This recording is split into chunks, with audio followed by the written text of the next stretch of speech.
welcome to Your Music Saved Us, where two friends blast ourselves into the past to relive and recontextualize the alternative Christian music that we grew up listening to in the 1990s. My name's Clifton, and I'll be your host. Joining me today is the star-studded sinner himself, Jay. How are you doing today? I'm good, and I like the Poor Old Lou reference, Clifton. Yeah. I'm pretty impressed. So, that brings us right around to the main subject. What are we listening to? We're listening to Poor Old Lou's, I was going to say sophomore album. I don't know if we count their demo album before that, but let's say sophomore album, Sin, from 1994. Yes. I think they consider it their sophomore album, so that's good enough. Okay. Have you listened to this much since the 1990s? You know, it's a good question. I was thinking about that as I was really listening to it before this. I have some. It's definitely one I have revisited a little bit, unlike some of the others that we've talked about, you know, that I hadn't touched in 20 years. But not a lot. And how did it make you feel going back to listen to this?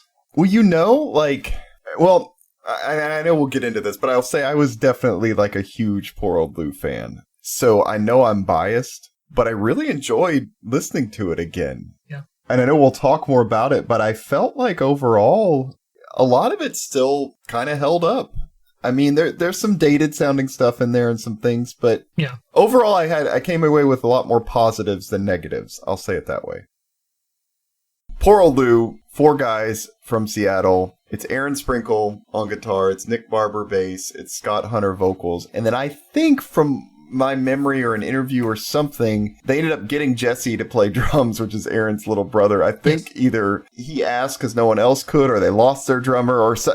I don't think that was the original plan, but, you know, little brother got involved, and that's how they got their drummer. Everything I read, it just said that Jesse came on when they switched names to Poor Old Lou from whatever the... I think it was like Bell Bang Via or something. Bell Bang Vila, yeah. Yeah, and I think they said that it sounded a lot like Bill Biv DeVoe, that the rap group, and so they changed it. And Poor Old Lou is definitely a better name. I always remember thinking that I didn't know where Poor Old Lou came from until I was honestly researching this album, and I always remember thinking that it sounded so generic that there has to be like 5,000 bands out there called Poor Old Lou. But no, there's not. Just the one. I know.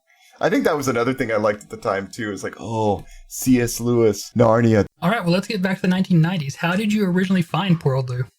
Man, that is a good question. Probably like many of the albums we're going to talk about, it was the local Christian bookstore. And my memory is I had their album before this, Mind Size, first. Okay. And I think...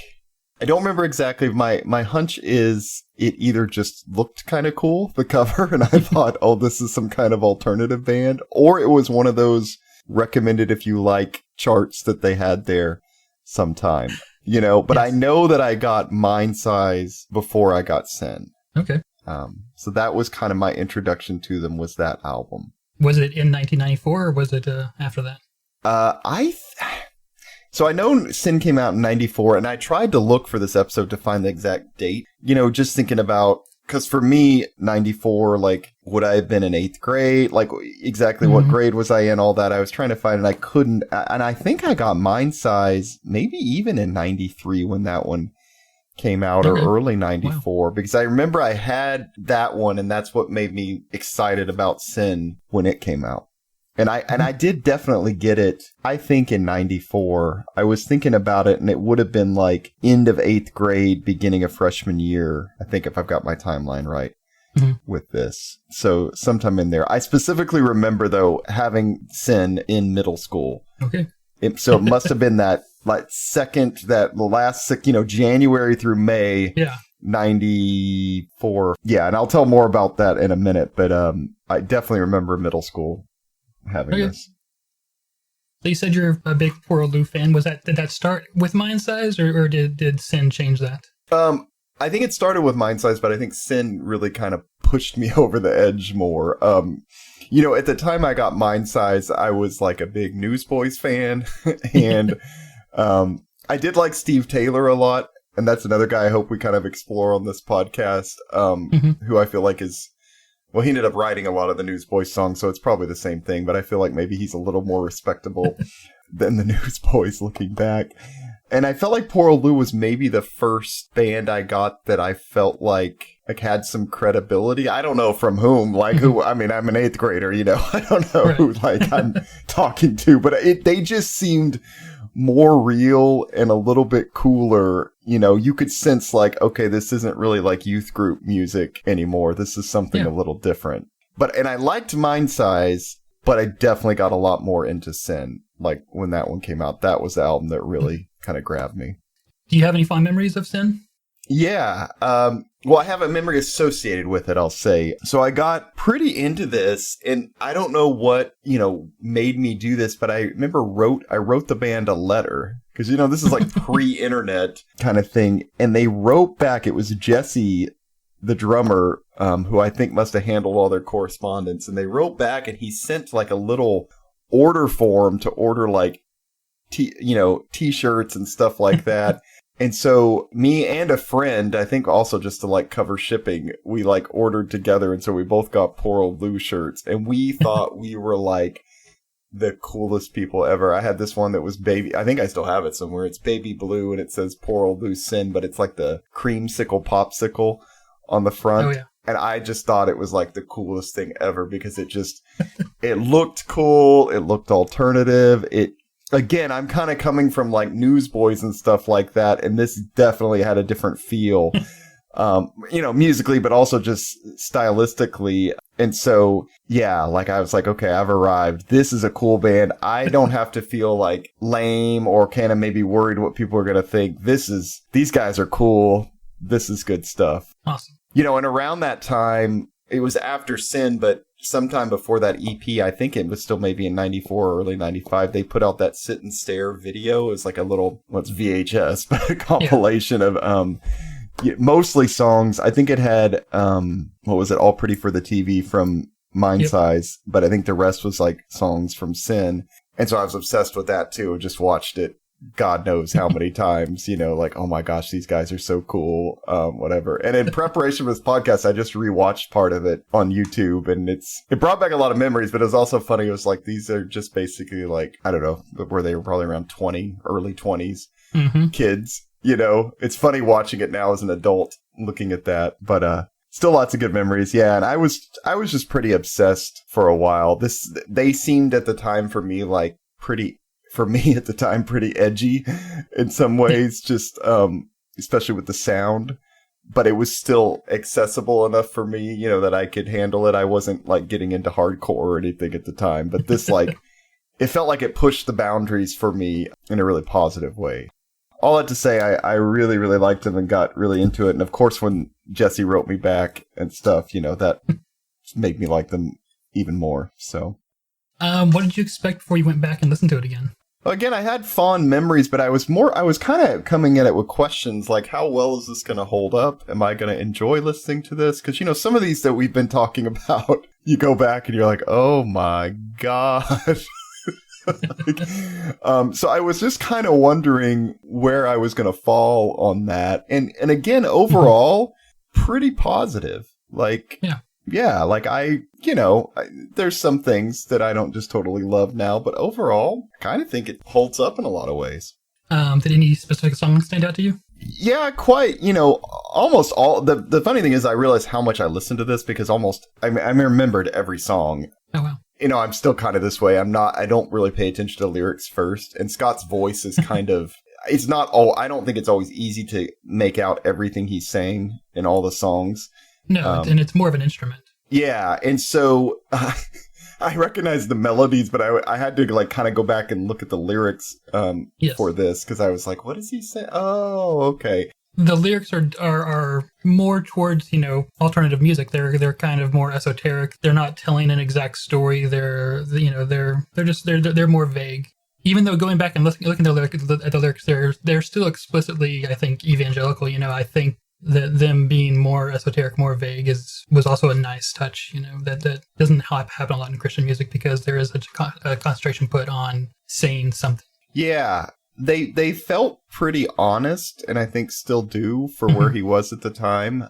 And you're right, there's still definitely evangelical mentions of Jesus and Savior and all that, but not in a super preachy way. No. In fact, it felt kind of personal for him, like the way the songs were written, more of like, this is what I'm dealing with, this is what I'm thinking about. Yeah, so that, for me, that's made it easier to kind of get back into it, where some of these are just so hit you in the face with preachy stuff, it's really hard to listen to now. I was never once tempted to count how many times they use the word faith. Yeah.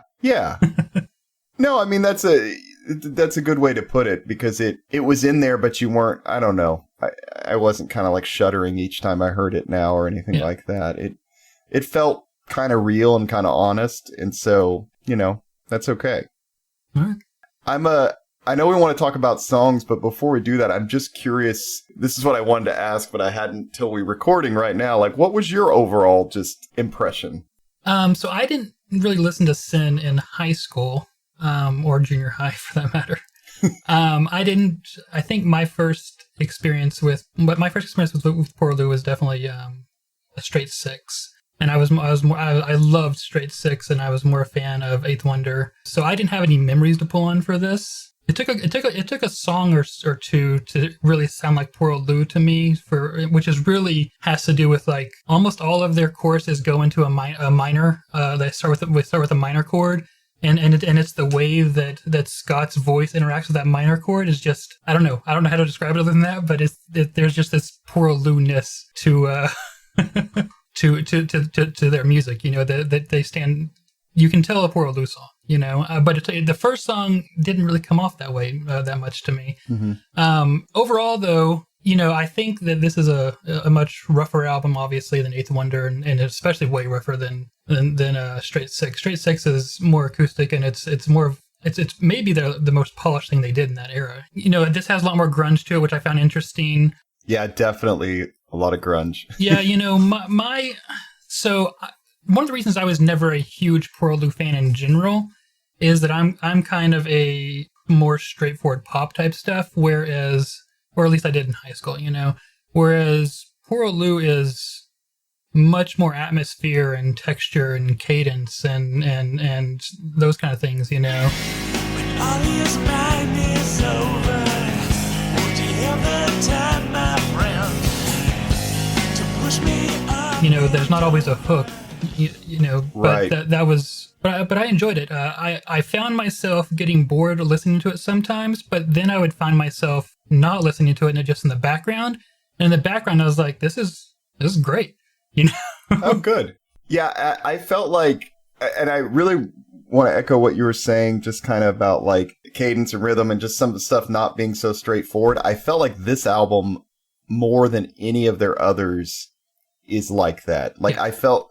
Now, and to be honest, I should have gone back and listened to it more before this, but like, Picture of the Eighth Wonder is good, but I feel like it's a little more straight ahead, just songwriting, where this one's got all kinds of weird stuff, weird rhythms, and just all kinds of strange stuff that I think mostly works, but it's kind of a departure from the rest of their stuff. And you're right, it is more grungy. Scott yells some or kind of growls some, which he doesn't do on I don't think that I can remember any of the other albums. No. Yeah, it's a very interesting album, and it'll, when we get to the award part, I think, I don't know, it'll maybe bring it all together. All right. Well, let's dive in then. Where do you want to start? Well, let's start with that first song, Complain. It's not, I know I put it on the list to talk about, it's not my favorite song on the album, but I do really like the soft loud dynamic. Like, I like how it starts with kind of the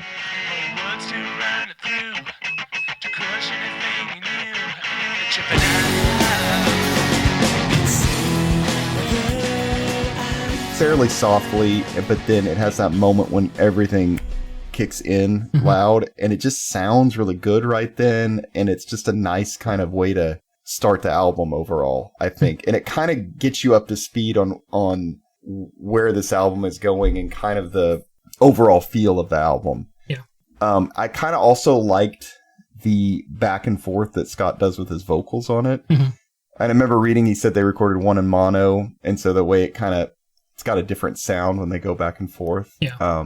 I liked that. I don't know if lyrically a lot stood out about the song for me, but I thought it was a nice way to start the album, and it's one of those I definitely think about when I think about this album. I agree. And they don't hit that minor chord until the very last chord of the song, which is when you go, oh, is this a Poor Old Lou album? Yeah. Oh, and I did like the way that the song kind of like fell apart at the end, just for fun. And I kind of like how you get a little bit of the recording blip before the next song. Oh, yeah.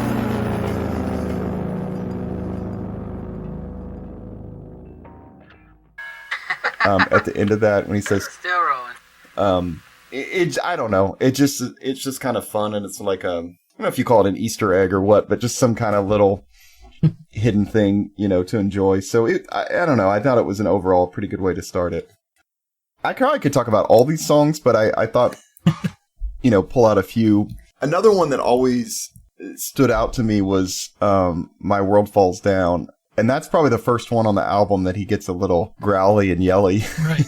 Definitely has a grunge sound. But I remember at the time just loving it, thinking like, oh my God, this is so cool. Again, the lyrics felt a lot more real than Newsboys. Yeah. Or DC Talk or whatever the other stuff, that was being played at the time. This was a good song. I really enjoyed it. It sounds a little dated to me now, to be honest. Yes. The screaming is definitely weird. I definitely had a reaction to that listening to it. I just pulled back for a second and I was like, "Oh, okay, where'd that come from?" Right. And it's also weird because a lot of bands that kind of do the back and forth between screaming and not screaming have a different vocalist doing the screaming part, but it's definitely Scott doing that. He's got a big range. He does. And you see that on this album a lot. Yeah. This website that has the lyrics called genius.com, someone has posted here things that Scott Hunter has said about a bunch of songs. Yeah, which I really thought was nice. Nice addition. It was a great insight into this that didn't require you to go to a bunch of places. Scott says here that this is one of their most popular songs for in concert. I could see that. I could see everybody wanting to kind of scream it or shout it along at the chorus with them. Mm-hmm. He says the beauty of this song might lie in its aggressive nature that soon tapers off, which is kind of an understatement because the scream happens and then it's just like immediately falls off. I like how the song ends kind of, I don't play guitar, but on the chord it ends on sounds really positive. Like the song, it sounded kind of dark and screaming, and then that very last chord when it goes out is kind of just this nice, happy sound. I will say, and we can talk about this in another song too, I feel like for only having one guitar player, they do a lot on this album. Like Aaron does. Well, there's more than one guitar track. Okay, but there's a lot like going, maybe that's what I should have thought about. But there's a lot going on in all these songs. And I remember thinking like, oh, they really only had one guitar player. Mm-hmm. I think that's something else that's kind of poor old Lou is just how much is going on with the guitar. Mm-hmm. And it's all Aaron Sprinkle. I mean, I think it's one of the things that probably turned me off at the time because I liked simpler music. Yeah.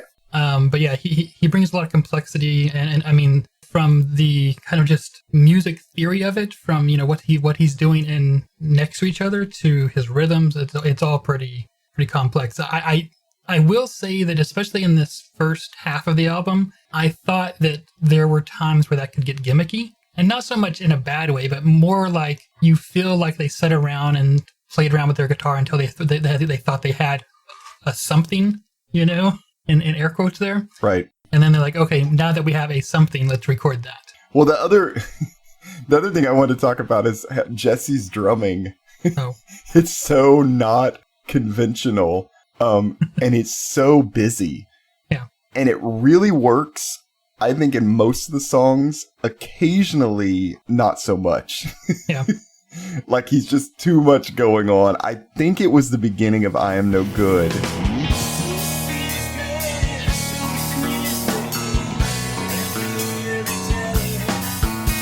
That he's got too many cymbals going on. It's a little too much at one point. But other songs, when it's loud, and even in this one is a good example in My World Falls Down, like he's just like all over the place when they've got those loud parts, like doing a lot more than I think most drummers would. Like he uses toms throughout this album way more than most rock drummers do.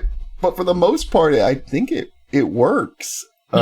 I agree. I it's something I realized when I was watching a video of them playing with how much he uses toms, and it's I really appreciate it. As you mentioned, it's more than most rock drummers depend on hi-hat and snare pretty much mostly. There's very few bands that have really brought toms into rock that much outside of, heavy metal or not heavy metal, Right. which is hardcore and stuff like that, But yeah, it adds more depth to the songs. Right. Again, there's like, the band doesn't have that many members. It's just a 4-piece, and but the singer just sings, but there's a lot going on because of everything they're doing. Yeah, and the drumming was, I don't know. I would love to hear just the drum tracks for some of these songs, just hearing the drums, because I think it would be really interesting just to hear that cut out by itself, because it's all like way busier than most people I think would play these songs. If you gave, if you set down a drummer and said, play along to this, he's playing like doing way more stuff. 90% of the time, I think it works. Well, let's skip. So this is the middle songs on this album. I do feel like get skipped a little bit, and I have kind of gone back and listened to them, and I do think I really kind of like all of them for one reason or another. But let's talk about Where Were All of You. This was kind of their, I guess, single from the album. It was a single if they had one, and I think it's got that effect on the guitar to start off.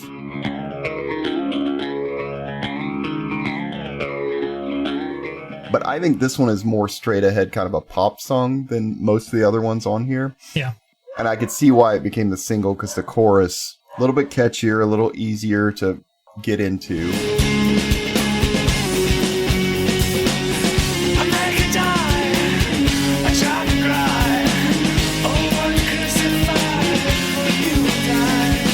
And it's definitely about Jesus and all that, but it's not, it's not too in your face. Yeah. Yeah, I remember always liking this song at the time, and hearing it again now, still think it's a pretty good song. What are your thoughts on it?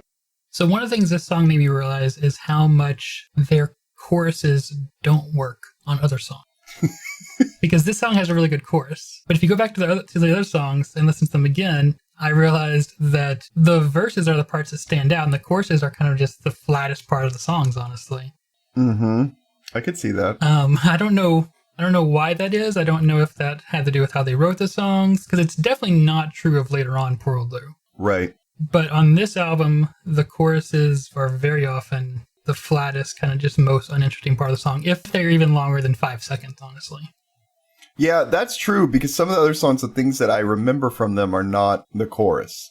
Yes. Like, there's other memorable parts and even catchy parts, but it's not always the chorus. Mm-hmm. Like the song before it, Hope for Always, like I love just the way it starts. I don't even know what to compare it to, but with the fast drum beat, and it's... Is that the country song? It kind of sounds country, yeah. Like, yeah, like, but it works for it, but that's kind of what stands out. Yeah, see, that's what you remember. Yes. Let's talk about the next song, Bliss Is. That's a great example where, like, it's not really the chorus. It's the way, for me, it's the way that song kind of starts. Yeah, with that driving bass line.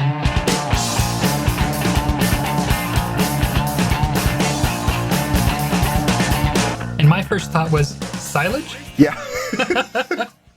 It's kind of funky, right? But it's fast enough. It's a little too fast to be funk. And yeah, it works. It's another one where he yells a little bit.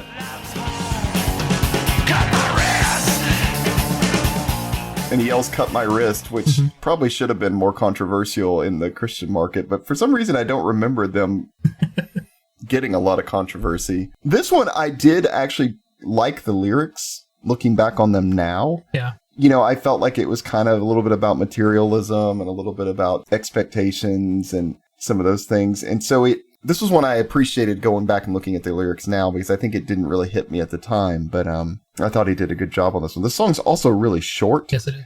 Which is actually something I noticed about a lot of the songs on here. There's not a lot of filler. They're not repeating it too many times. I know we're going to talk about Sickly, which is probably like the longest song. But this one, I think, was just a little over 2 minutes long. And in fact, one thing Scott says about this song is that he says, lyrically, I'm surprised that this song didn't receive more criticism. It's fairly brash and in your face, but also quite true, at least for the time. I'm surprised about that as well. Yeah. Did you read what it's actually about? It's family issues, right? Some communication stuff? Yeah, he felt that his family wasn't communicating enough. So I read another interview that he did many years after this, where he said that he's looking back on it, he was probably being a little bit judgmental about that. But we're more maybe more young and idealistic about how things should be. Right. Well, the nice thing about this one is it's so kind of vague in some ways that you could kind of think he was talking about a lot of different things. Oh, yeah. Like, just listening to it, I never thought it was about family. Right, exactly. Like, the first 3 lines, raise to be rich, trip or be tripped, give to get, live to get. I don't know, you could take that a lot of ways, and I think I'm not thinking about family or communication stuff. He talks about silence at the dinner chair later and things, but yeah, I really like this song, which is funny because I don't like funk or any of that stuff that this usually sounds like, but it's short, it's fast, it's upbeat. And the bridge breakdown is, if the rest of the song wasn't funky to you, the bridge breakdown really takes care of that. Right. Which is also, I wouldn't probably like that on its own, but it just, I don't know, it works in the song. I do feel like this album has a lot of those things like that where you're like, this is kind of weird, but it kind of works with the song. Like you're saying, the country one on the other song, it works. Yeah. So this was also one of the songs that had a music video on Sit and Stare. Yep. Which I think probably made me like the song more too, and I had more memories of it because I watched that damn tape so many times. It's a pretty random music video. I think the other one they did was for Sickly. Mm-hmm. And Sickly actually seems to have a theme, whereas this seems more just follow the kids around with a video camera and watch them do skateboard and bike and throw some things at each other, and yeah. Exactly.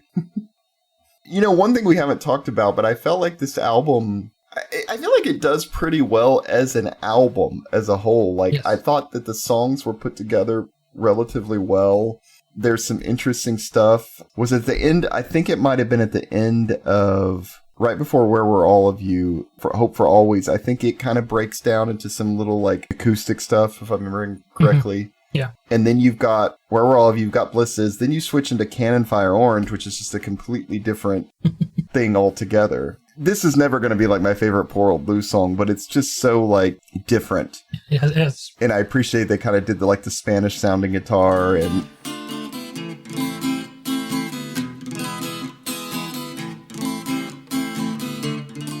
yeah. This is one that I think is not. This is probably their least Christian song. Interesting. It's, or at least explicitly, I'm sure you can pull it out of this, but it's not as much in your face as maybe a few of their other ones. I don't know. I just kind of liked that they did something so different with it. So this song, Cannon Fire Orange, was originally recorded on Star-Studded Superstub. Right.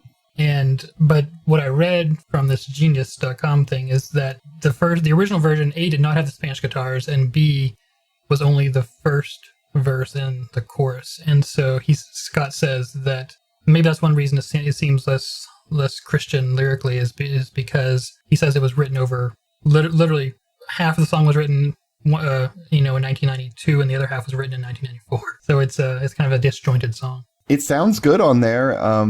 It's just it's kind of a nice change, and it's interesting to me that it's placed where it is on the album. I mean, I don't know where else I would put it, but it's not like the last song or the second to last song. We're towards the end, but we've still got a few more before you get through.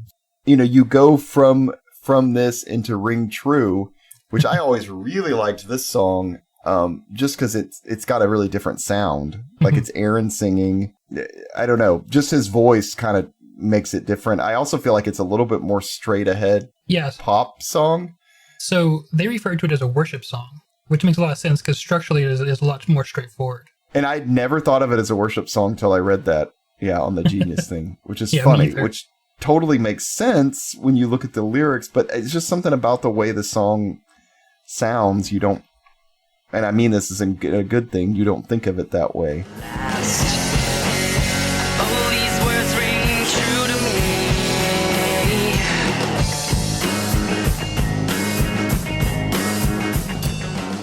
Well, no, you're not going to find, 3 guys on acoustic guitars and 1 guy on drums up in front of the youth group playing this song.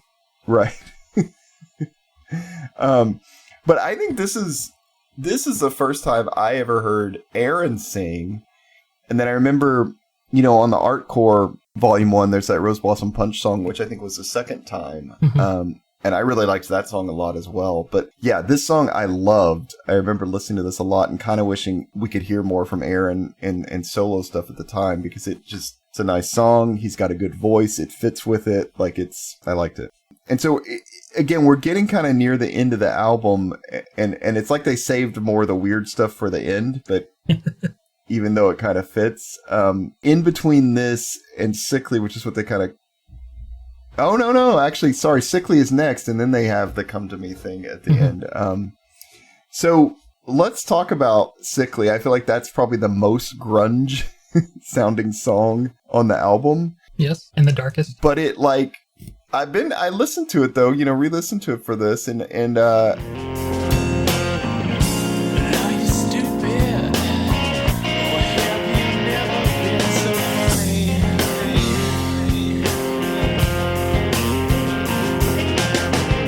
Well, I don't know, but I think I'm gonna scream. it's better than I thought. I don't know. I'm curious your thoughts on it. I thought it's definitely the most grunge song on the album. I thought it was a little, I don't want to use the word derivative, but it's not the most original song on the album. But I also find that darker, more, who's the other grunge band other than there's Nirvana, and the other big one was, Soundgarden, or? Not Soundgarden. The one with even more nasally vocals than Kurt Cobain. Pearl Jam.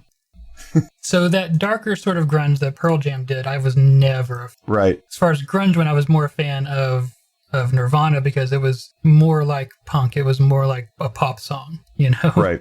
Whereas I think Nirvana approached grunge from like a post-punk perspective, whereas Pearl Jam approached grunge from like a post-rock perspective, for example. And I feel like this is in that more seated in that post-rock part of the grunge genre, and I was never a fan of that. So honestly, I just... Yeah. I did not pay a lot of attention to the song.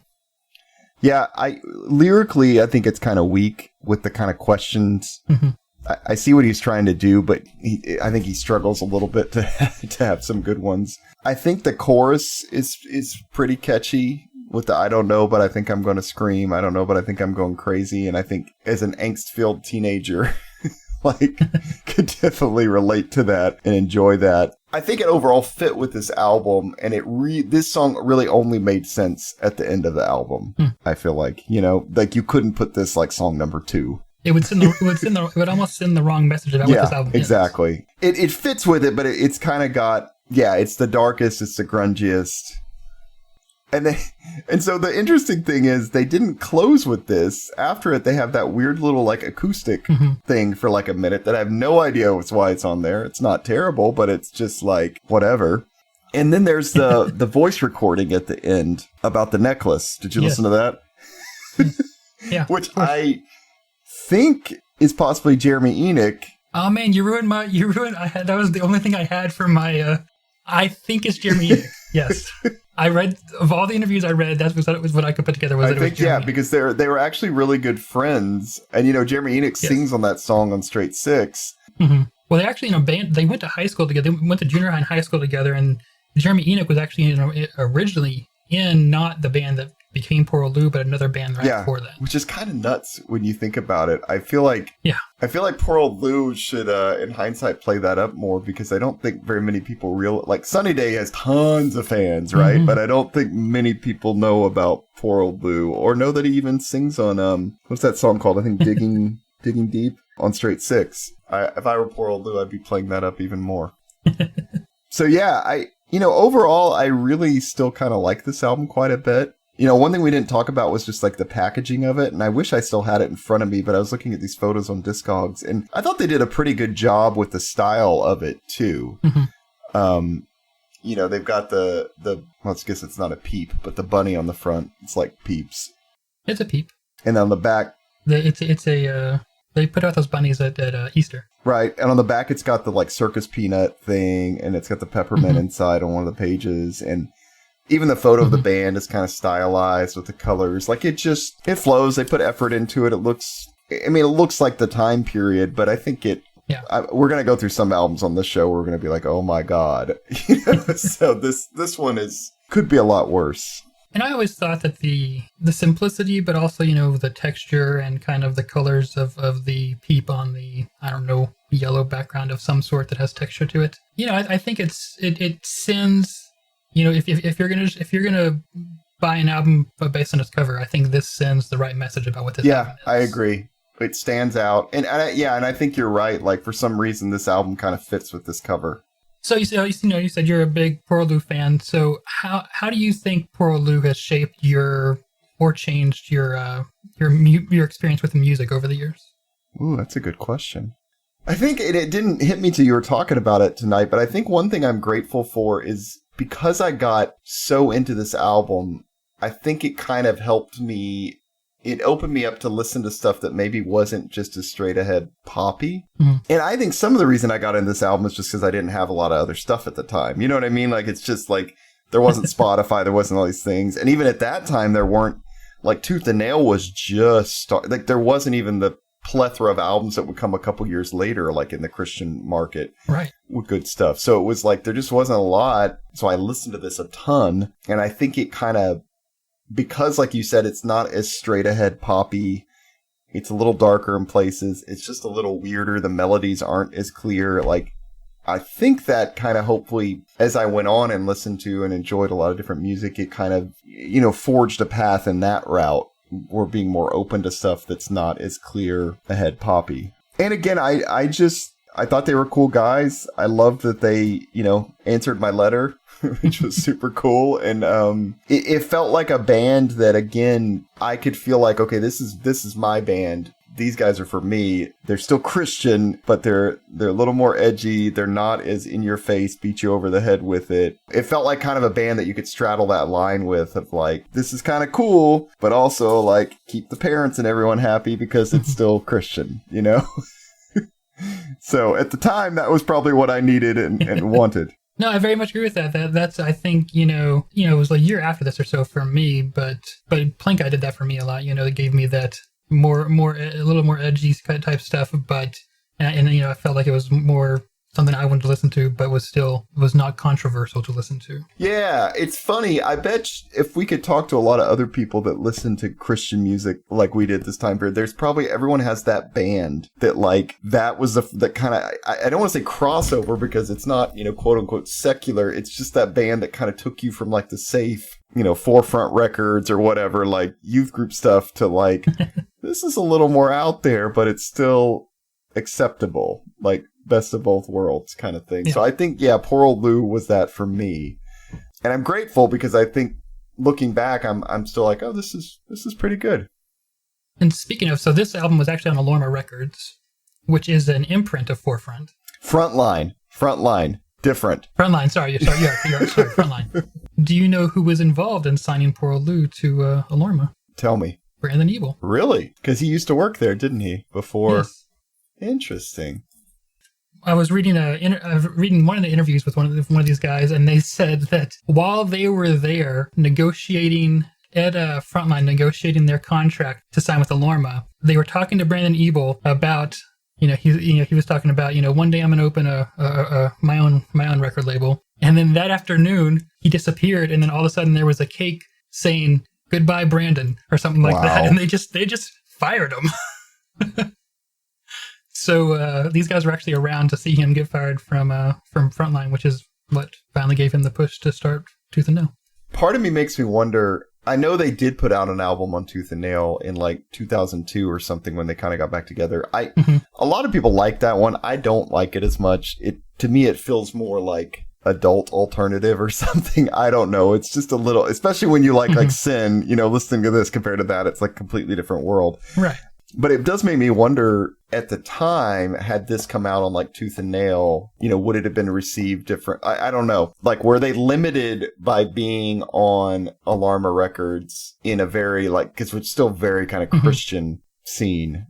And Alorma was kind of the edgier part of Frontline Records, but it was still like the altered. It wasn't MXPX, Right, yeah. So I wonder if it would have changed anything, where things would have gone. I think it very much would have. I think if they kind of got ignored a little bit at Alorma, which gave them a little bit more freedom musically to do what they wanted to do, which they probably would have gotten at Tooth and Nail no matter what. But they also got ignored as far as no one ever marketed their stuff, And if they were over at Tooth and Nail, especially in 1994, Brandon Ebel would have marketed the shit out of this album. Right, yeah. I mean, this would have been like the premier thing at the time. Yeah. So yeah, I mean, this would have been Starflyer, gold level of silver was the first one. Sorry, of pushing it out there. it's a good question. Of course, Tooth and Nail was so early. Would they have had the funds to? I don't know. Like, I mean, Starflyer Silver was super early, and that was one of the first bands that you can tell they really got behind, right? Marketing wise. I don't know what would have happened. I mean, the thing about Poor Old Lou, and this is another memory. So I got to go to Cornerstone for the first time in '96, which just like blew my mind. I mean, it was like heaven. I was like, oh my God, I could see like all these bands that I'd just been, only known before. Cause you're like me when you grow up in a smaller like city in Texas, but it's like not on the main circuit. Mm-hmm. It's not Dallas. It's not Austin. It's not Houston, basically. Like, at least in the Christian scene, you never get to see any of these bands. Right. And so it was so great. And so I remember I was so excited. I saw Poor Old Lou, and at that show, they said they were breaking up. And I was like, you gotta be kidding me. I thought they were joking, but no. So I've got to see this band one time and one time only. We're kind of talking around it. Let me give this album the award. Can I do that? Yeah. So I want to give this album the producer award because I think that's what's made the difference in this. This is my theory behind the whole album is they got this guy, John Goodmanson, to kind of engineer and produce it. And he has a pretty phenomenal track record. In fact, after this, he did a few before it. He's done like hundreds, I think, of albums, but he's done, Death Cab for Cutie, some Bikini Kill albums, Blonde Redhead, Cloud Nothings, some Not a Surf. The ones that really stood out to me, though, is he did a lot of the Slater Kinney albums, especially like Dig Me Out, which I really like, and some other ones. So he's a really good producer. And I think to me, that's what makes, when I thought about that, I was like, okay, that kind of helps me understand this album more. Like, yeah. He kind of got his hands on some of this stuff and I think did a really good job, but it also shows why this album to me sounds really different than all their other ones. Yeah, that makes sense. And I don't know how they got him. I mean, I know he was local at the time and I know he wasn't as big as he is now, but I don't know how like a random Christian band snagged him. But I think like what a great job and what a great find for getting him involved in this, because I think it really shows, and I think it really helps explain like just some of the weird stuff in this album and some of the transitions and the things that really work, but that I don't remember being in any of the other Poor Old Lou stuff. I think this is a great example. Not that the Poor Old Lou is a bad band at all or anything like that, but this is like in the hands of a good producer, how you can even do more. Yeah, I mean, because they're, as we talked about, they're you might call them a very rambunctious band. Yeah. There's always a lot going on. And when there's a lot going on, if you don't have a good producer, it's just gonna be messy. Right. Yeah. This album could have been a mess. Yeah, I agree with you. And it's not, but it could have been. Have you read the Wikipedia article? If this isn't written by one of the bands, by someone in the band, it's written by a huge fan. Oh, I think, I remember that. It definitely seems like it's written by somebody in the band. Yeah. But so there is a paragraph here about Sin that says the following summer, this is after Mind Size, the following summer, the band recruited engineer/producer John Goodmanson, and Sin was recorded and released in 1994. When you said, I don't know how they got this guy, I was just struck by that line, the band recruited. Well, and I don't know what album they heard before that he did that they liked, but good snag. So what are we listening to next week, Jay? We are going to listen to All Star United, their self-titled album from 1997. So my church actually had All Star United and Seventh Day Jesus played in my church. Okay.